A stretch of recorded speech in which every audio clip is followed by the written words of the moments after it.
Welcome to my YouTube channel, Physics Scan. So today I'm going to give you some knowledge about equivalence, mass energy equivalence. So that is E is equal to mc square, which is in the ISC syllabus. So let's start.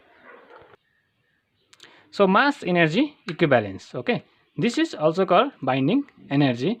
So first, mass can be converted into mass energy, and energy can be converted into mass. So this is given by famous scientist who is known as Einstein.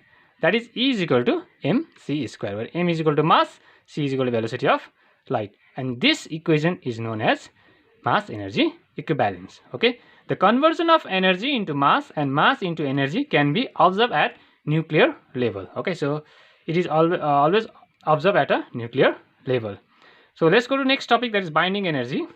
So to break off a nucleus of an atom into proton and neutron completely into separate particle, okay, a minimum amount of energy is to be supplied to the nucleus. This is known as binding energy. Okay, so to break off nucleus, okay, so inside nucleus what we have proton and neutron. So we require certain energy to break that, and that energy we supply is binding energy. Okay, so next one is pair production.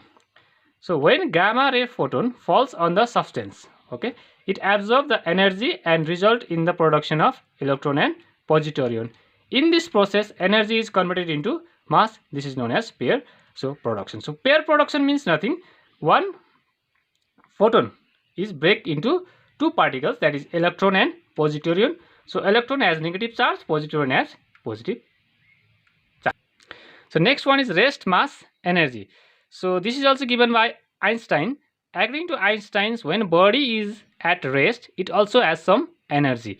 This is known as rest mass energy. So Einstein said that when body is at rest, okay, it also possesses some energy. And since body is at rest, so that's why it is called rest mass energy. Energy possessed by that body, okay, which is at rest, is rest mass energy. So next one, we go to pair annihilation. So pair annihilation is opposite of the pair production. So in pair production, what happens is two photon is break into two particles. So here two particles, okay, combine to get two photon. Okay, so when electron and positron combine to form photon, here mass is converted into energy. There what happened? Energy has converted into mass. Here mass is converted into energy, and this is known as pair production. Okay, so next one is mass defect. So it is the difference between the sum of the mass of neutron and proton and the rest mass of the nucleus. So what happens is it is difference. Okay, so what we do is we take the mass of a neutron and proton separately. Okay, so neutron and proton reside inside the nucleus.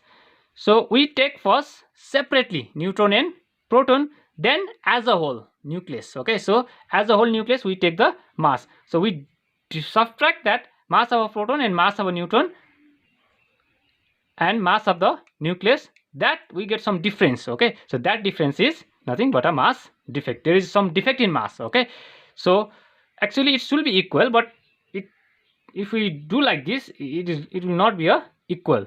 Okay, so if Z be the atomic number, mp be the mass of proton, mn be the mass of a neutron, and a be the mass number, then mass defect is given by equation del m is equal to Z mp plus a minus Z mn minus mn. So I have given here what is m, what is mp, what is n, what is Z. Okay, so you see from there.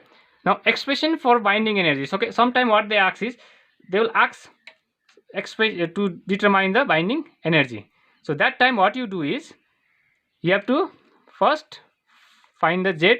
So Z means atomic number, then you have to find mass of a proton, and then you have to find neutron. They will give this mn, mass of a neutron, and mass of a neutron, okay, into c square. If you multiply with velocity of light, c means velocity of light. So using this formula, okay, using this Z mp plus n mn minus mn c square, we can easily find the binding energy. Thank you.